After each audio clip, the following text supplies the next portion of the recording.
আসুন্নাহ ফাউন্ডেশনের যে সমস্ত সেবামূলক কাজ আছে, বিশেষ করে রাজনৈতিক নেতৃবৃন্দ, প্রশাসনের গুরুত্বপূর্ণ ব্যক্তিবর্গ, ওনাদেরকে রাখার ব্যাপারে আমাদের কোনো বিশেষ চেষ্টা থাকে না। বিশেষ করে রাজনৈতিক নেতৃবৃন্দ রাখার ব্যাপারে আমাদের কোনো অনাগ্রহ বেশি থাকে। কেন করি এটা বোঝার জন্য বলি। একবার মানিকগঞ্জে কিছু শীতবস্ত্র পাঠিয়েছি আমরা একটা ট্রাক বা পিক আপে করে।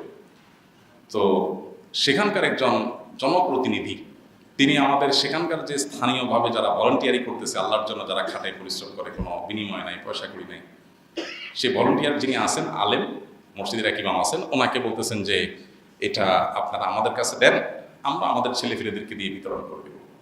তো যখন এটা আমাদের কাছে খবর আসলো যে স্থানীয় এক নেতা এটা বলতেছে, তো আমরা বললাম ওই নেতাকে বলেন আমরা এই জেলাতে বিতরণই করবো না, এই মাল টাকা ব্যাক করে নিয়ে আসে।